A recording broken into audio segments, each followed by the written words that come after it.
자, 여러분, 이런 경험 있지 않으세요? 자, 처음에는, 이번엔 진짜 달라질 거야! 라고 마음을 먹어요. 근데 아침에 일찍 일어나고, 또 계획도 세우고, 업무도 주도적으로 하려고 합니다. 그런데 며칠 지나면 다시 흐트러지죠. 나는 왜 이렇게 꾸준하지 못할까? 이렇게 생각을 합니다. 그런데 사실 문제는요, 의지가 약해서가 아니에요. 많은 사람들이요, 셀프 리더십을 의지력이라고 생각을 하는데, 실제로 오래가는 사람들은요, 의지가 강한 사람이 아니라 자기 상태를 잘 점검하는 사람이에요. 바로 셀프 리더십이 앞으로 가는 힘이라면, 셀프 코칭은 뭐예요? 흔들릴 때 다시 중심을 잡게 해주는 힘입니다.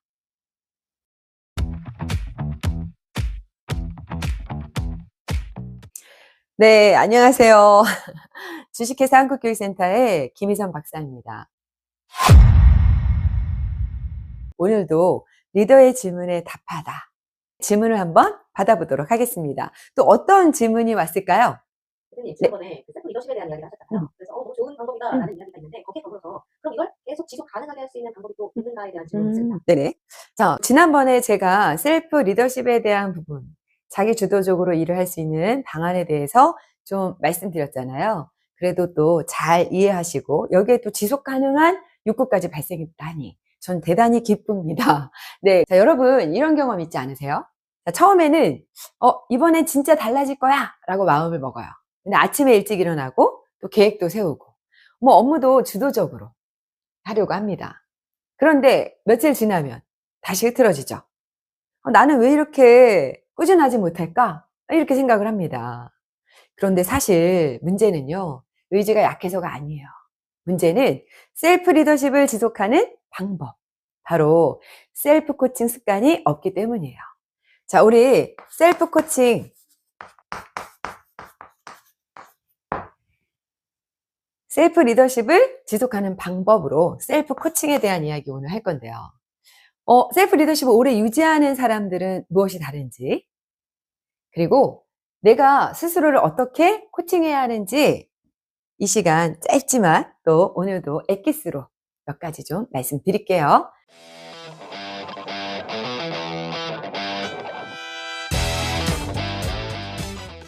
먼저 정리 한번 해보겠습니다. 셀프 리더십은 누가 시키지 않아도 스스로 목표를 정하고 방향을 잡고 행동하는 힘이에요. 자, 반면에 셀프 코칭은 그 과정에서 흔들리는 나를 점검하고 다시 움직이게 만드는 질문 기술입니다. 질문 기술이요. 자, 많은 사람들이요, 셀프 리더십을 의지력이라고 생각을 하는데, 실제로 오래가는 사람들은요, 의지가 강한 사람이 아니라 자기 상태를 잘 점검하는 사람이에요. 바로 셀프 리더십이 앞으로 가는 힘이라면, 셀프 코칭은 뭐예요? 흔들릴 때 다시 중심을 잡게 해주는 힘입니다. 그렇다면 왜 우리는 셀프 리더십을 지속하지 못할까? 여기에 이제 하나하나 여러 말씀드려 볼게요. 자, 첫 번째, 목표만 세우고 내 상태를 확인하지 않기 때문이에요. 할 일을 적어 놓았는데 지금 내가 지쳐 있는지, 또 불안한 건지, 집중이 깨져 있는지 보지 않는 거죠. 자, 두 번째는요, 잘 안 되면 원인을 무조건 뭐로 가요? 의지 부족으로 해석을 하시는 거예요. 사실 일이 많아질수록 기준이 너무 높을 수 있고 또한 방법에 있어서 비효율적일 수도 있는 거예요. 세 번째는 완벽하게 하려다 이게 한 번 또 무너지잖아요. 그러면 아예 포기해버려요. 그래서 오늘 계획을 망했네. 그럼 이번에도 끝이야. 이런 식으로요. 자, 결국은 지속의 핵심은 뭐예요? 나는 왜 또 못했지? 라고 자책하는 게 아니라 지금 무엇이 나를 막고 있고 나는 어떻게 다시 시작할 수 있지? 라고 묻는 거예요. 바로 이게 셀프 코칭의 핵심입니다. 그럼 본격적으로 하나하나 열어볼까요? 네. 첫 번째 단계, 1단계예요. 자, 1단계는요, 상태를 먼저 보시는 거예요. 지금 나는 어떤 상태인가? 자, 셀프 코칭의 첫 번째 해결책도 찾지 않습니다. 먼저 내 상태를 보는 거예요. 많은 사람들이 해야 하는데 왜 안 하지만 반복하면 이거 중요한 질문을 놓치시는 거예요. 어떤 질문을 하셔야 되냐면 지금 나는 어떤 상태인가 라는 거예요. 자, 몸이 지쳤는지, 감정적으로 예민한지, 뭐 일이 가부아인지, 또 단순히 우선순위가 흐트러졌는지 뭐 확인해 봐야 된다는 거예요. 자, 그러면 이제 사례로 한번 쉽게 말씀드려 볼게요. 예를 들어서 한 사원이 있어요. 퇴근 후에 자격증 공부를 하기로 했어요. 처음 3일은 잘합니다. 자, 그 다음부터 전혀 못해요. 자, 이럴 때 나는 역시 끈기가 없어 라고 결론을 내리기 쉬우시죠. 그런데 실제 원인을 보았더니 최근 부서 업무량이 급격히 늘었어요. 야근 후에 집에 오면 뭐 이미 에너지가 뭐 바닥이 나는 상태입니다. 자, 문제는 의지가 아니라 방식의 설계에 오류였던 거예요. 자, 이 자격증을 공부하는 이유가 뭡니까? 바로 내가 지금 현재 하는 일을 보다 더 성공적으로 잘 해내기 위한 거잖아요. 그럼 중요하죠. 자, 그럼 한번 스스로에게 질문하는 거예요. 지금 내 에너지는 어떤 상태인가? 내가 안 하는 게 아니라 못하는 이유가 뭐지? 지금 가장 먼저 내가 점검할 변수, 바로 이게 감정인지 아니면 환경인 건지 업무량인 건지 스스로 한번 질문해 보는 거예요. 여기에 따라 답안을 한번 찾아 나가는 거죠. 자, 두 번째 단계는요. 감정과 사실을 분리하는 거예요. 자, 감정과 사실의 분리. 내가 느끼는 것과 실제 상황이 같은지. 우리는 한번 일이 틀어지면 어때요? 감정적으로 좀 스스로에 대한 부분에서 좀 과하게 평가해요. 난 책임감이 부족해. 뭐 난 리더십이 없어. 뭐 난 끝까지 가지 못해. 뭐 이런 식으로 말이죠. 자, 이건 사실이 아니죠. 이건 뭐예요? 감정이 딸린 뭐예요? 해석이에요. 셀프 코칭은 감정을 무시하는 게 아니라 감정에 끌려가서 나를 잘못 규정하지 않도록 돕는 거예요. 이것도 사례로 우리가 말씀드려보면, 자, 발표를 앞둔 대리가 있습니다. 자, 준비 중에 실수가 좀 생길 수 있잖아요. 자, 나는 발표에 약하다고 단정을 하는 게 아니라, 어때요? 사실을 보면 발표 자체가 약한 게 아니라 이번에는 자료 수정이 좀 요청이 너무 잦아가지고요. 준비 시간이 부족했어요. 그러면 나는 못한다가 아니라 뭐죠? 준비 시간이 부족한 상황에서 불안이 커졌다라는 거예요. 이 정확한 사실을 확인하면 돼요.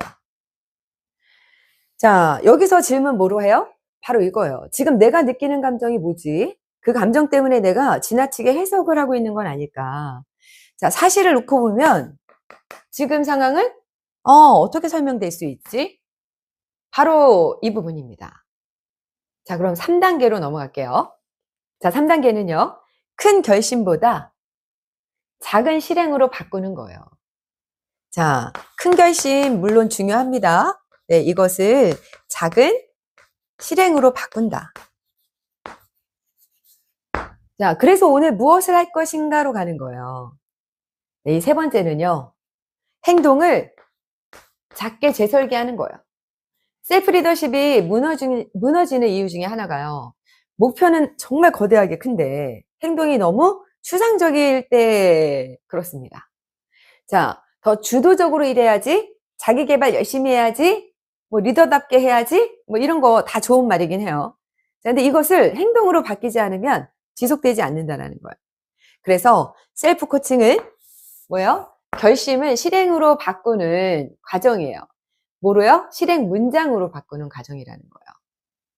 자, 구체적으로 제가 사례를 또 말씀드려볼게요. 자, 예를 들어서 업무를 더 주도적으로 해야지라는 목표가 있다고 해볼게요. 이건 방향 좋죠. 그런데 행동이 아니에요.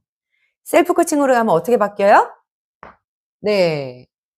내일 오전 9시 30분까지 이번 주 우선순위 3개를 정리해서 어떻게 해요?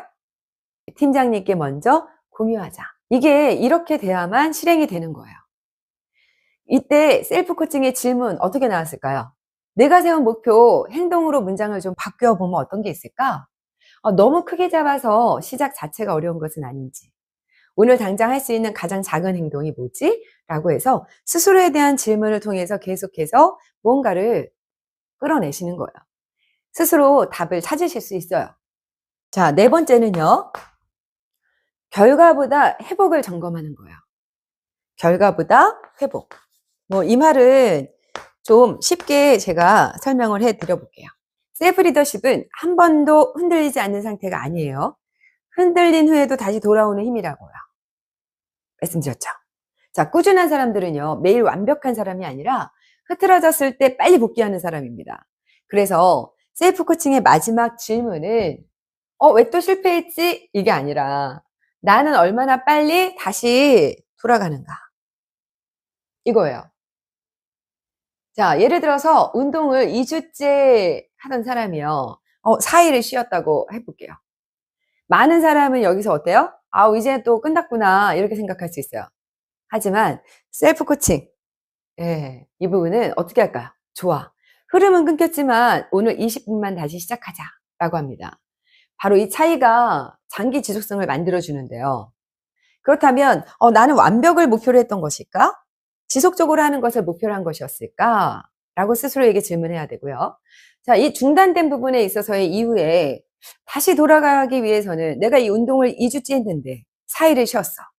그렇다면 내가 다시 운동을 하기 위해서는 필요한 최소한의 행동이 무엇이지? 라고 스스로에게 질문을 하는 거예요. 질문을 통해서 답안을 찾을 수 있다는 거죠. 그렇다면 쉽게 이해를 도와드리기 위해서 사례를 하나 더 말씀드려 볼게요. 자, 팀장 승진하신 분이 계십니다. 얼마나 좋은 일이에요. 근데 팀장을 승진한 후에 또 이 리더가 좀 흔들려요. 예전에는 본인 일만 잘하면 됐는데 이제는 팀원까지 챙겨야 하니까 뭐예요? 자꾸 자신감이 떨어진다는 거예요. 나는 리더 체질이 아닌가 보다 라고 이렇게 생각을 하는 거죠. 자, 이때 셀프 코칭이 더없이 필요합니다. 먼저 물으시는 거예요. 지금 내가 힘든 이유는 리더십이 없어서인가? 아니면 역할이 바뀌어서 이 역할 전환기에 있기 때문일까? 사실 많은 경우는요, 능력 부족이 아니라 이 역할이 바뀌었을 때 그 적응에 있어서의 과정이거든요. 자, 그 다음에 행동을 작게 한번 바꿔봅니다. 좋은 팀장이 돼야지 라기보다는 이번 주에는 팀원 1명씩 10분 체크, 바로 미팅을 좀 해봐야 되겠어 라고 구체화하시는 거예요. 자, 이렇게 셀프 코칭은요, 막연히 불안감만을 높이는 것이 아니라 그것을 실행 가능한 행동으로 바꾸는 과정, 바로 이거예요. 스스로에게 질문 충분히 하실 수 있어요. 자, 정리해 드려 볼게요. 셀프 리더십은 스스로를 밀어붙이는 힘이 아니에요. 스스로를 이해하고 점검하고 다시 움직이게 하는 힘이라고 반복적으로 제가 말씀드렸잖아요. 자, 그리고 그 중심에는 늘 셀프 코칭이 있습니다. 자, 오늘부터 이 3가지만 기억해 보시면 될 것 같아요. 첫 번째, 지금 나는 어떤 상태이지? 두 번째, 내 감정과 사실은 구분되고 있는가? 그리고 세 번째, 오늘 내가 할 일에 대한 부분, 가장 작은 실행은 무엇인가? 셀프 리더십은 거창한 결심보다 작은 질문을 꾸준히 던지는 사람에게 오래 남아요. 네, 여기까지 주식회사 한국교육센터 김희선 박사였습니다. 감사합니다.